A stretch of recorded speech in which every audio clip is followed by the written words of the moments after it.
What's up, everyone? It's day 16 of phase 1 of the Live Hard program. I just did my 45-minute outdoor workout, which consisted of a 40-pound ruck. I went 2.4 miles. It's a nice day today. Right now it's sunny and about 70 degrees outside. Felt great. But just like every other sunny, clear day, they just have to be up there spraying. So every single time, you probably hear me complaining about it. Just spray away, whatever. It's annoying. Anyways, today's been a good day. I got my ruck done early. It's only about, 2:30, 2:20 right now. I woke up this morning around 7. Still kind of early. I would like to have gotten up earlier. I woke up at 5:30, but I fell back asleep. And anyways, first thing I do whenever I wake up is Celtic sea salt. Pretty much just take a pinch, throw it in my mouth. Then I mix up some First Form Essential Amino Branch Chain Amino Hydration Blend. This one is pineapple, orange, banana. It tastes delicious to me. I'll drink a bottle of water and I'll mix a bottle of that up for just to get hydrated first thing in the morning.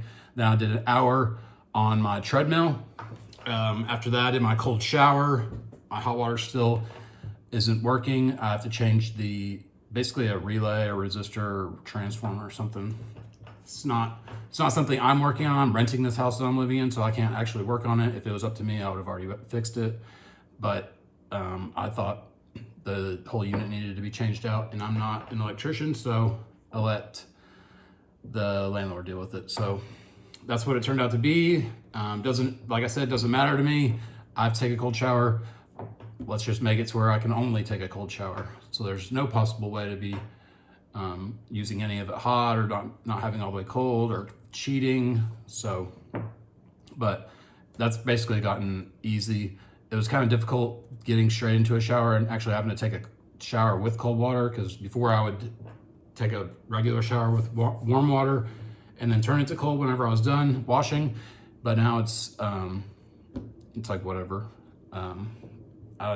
It doesn't really bother me at all. It's been 16 days now. I think it was around day 13 or 14. I got to where I just didn't care. Like day 9 was whenever I made it to the full time without checking my watch. I basically just try and zone out whenever I'm doing it. But it's not that difficult if you really just think about it. It's as only being cold water hitting you, and it's just cold water.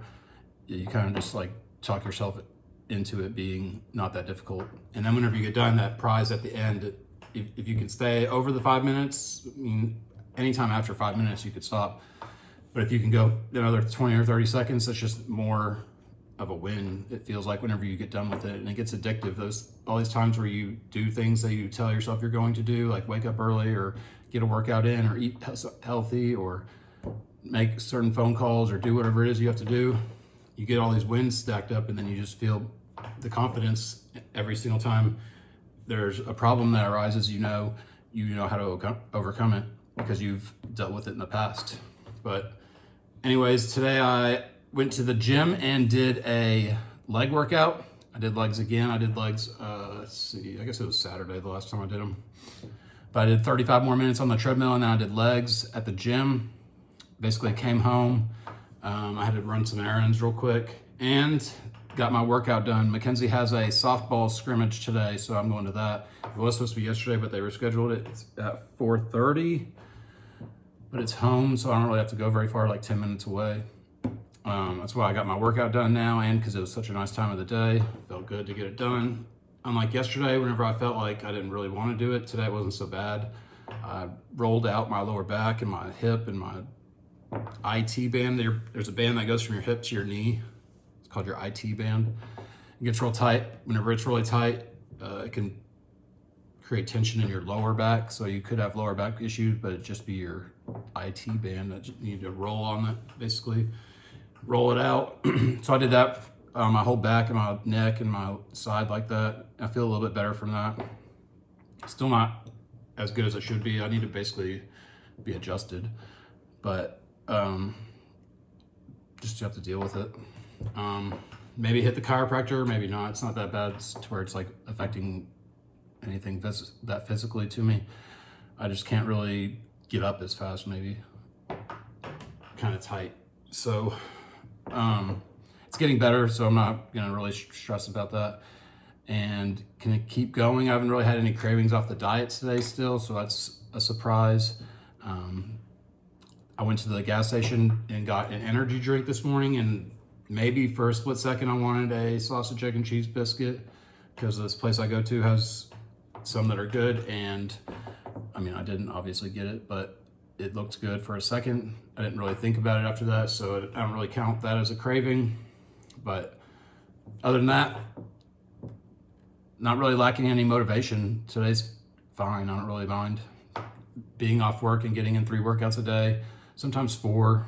Like maybe later I'll go walk at the track or something, or I'm not sure. I need to finish, I need to take I guess I took my picture. I need to read and do my ab workout. But the book on mental toughness is what I'm reading still. I'm almost done with it.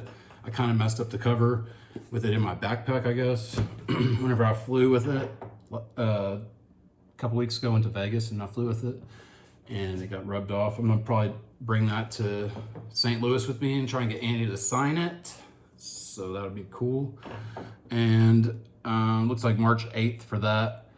But today the message I had for everyone is, mostly if this is for single men, mostly of daughters, but just single men, fathers anyways, either son or daughter.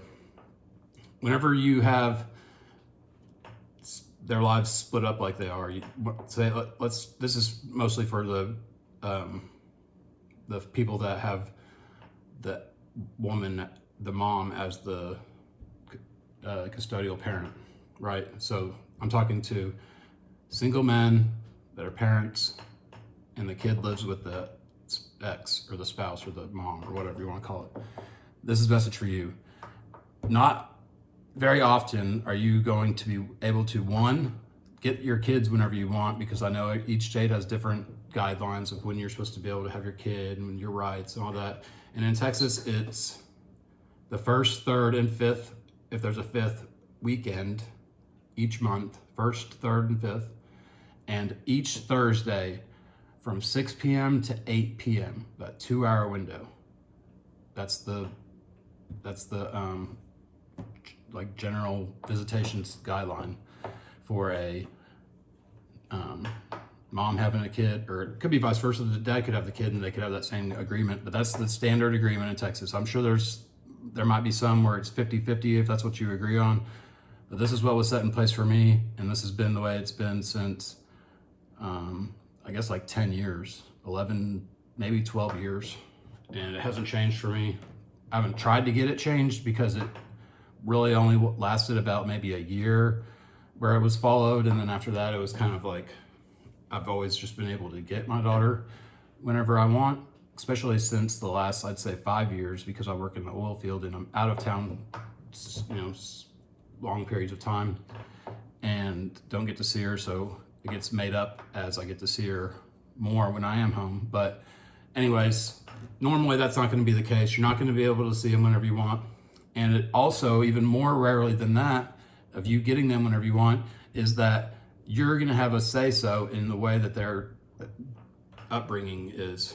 Let's say your ex has a new husband or whatever. You're the, I guess this could work either way. You could be the mom or the single mom, and the dad have the kids in the same dynamic. But they have their own set of rules or whatever they're going to have that they're going to be teaching your kid. And you may not agree with that. So chances are you're most likely not going to agree with what they're teaching. But what I found, because this is what I do, I lose it. I freaking snap. I'll talk so much shit. I don't know. Basically say a bunch of stuff that doesn't get anywhere and just makes me look crazy, basically. I still do that. Even up until probably like a month ago, I act like that. And it doesn't get me anywhere. I don't know that I necessarily feel better from doing it, but I know it's not right, and it's something that I should probably get better at expressing.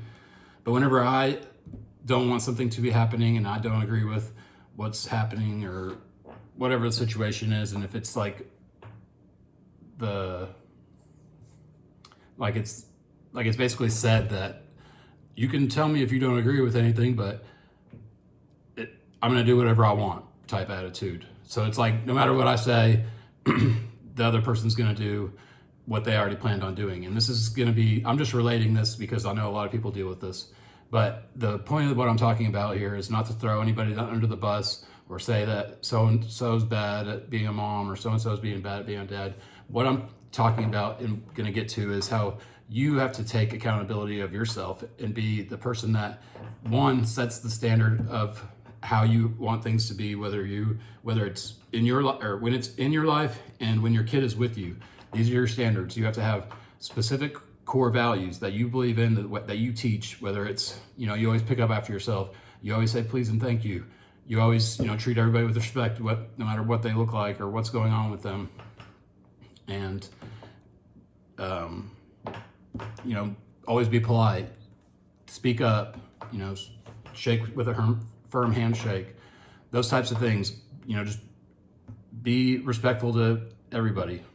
Those are the core values you need to set for when they're with you, and that you need to set the example of as doing in your own life, even when they're not around. So it's just a common practice for you. And then also at the same time, you need to have that expectation of them whenever they're around you to follow your lead, because you're setting the example. Now you have something for them to see and be able to, understand how they need to be.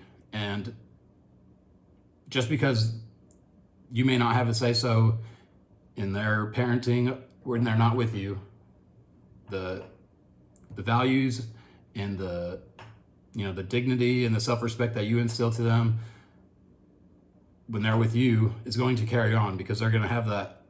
It's like the law of exposure states that when you're constantly around something and you have something constantly in your life, you're most likely to either try to obtain it or be around it or, work towards it that much more because you've experienced it. So that's the same thing that comes with like this winning attitude. Whenever you actually take care of yourself and you have this mindset where it's not always going to be easy, and you understand that it takes time to accomplish things, and you have to work hard to accomplish things, and nothing's free, and you don't just get things given to you, and you can't just act the way you want to act.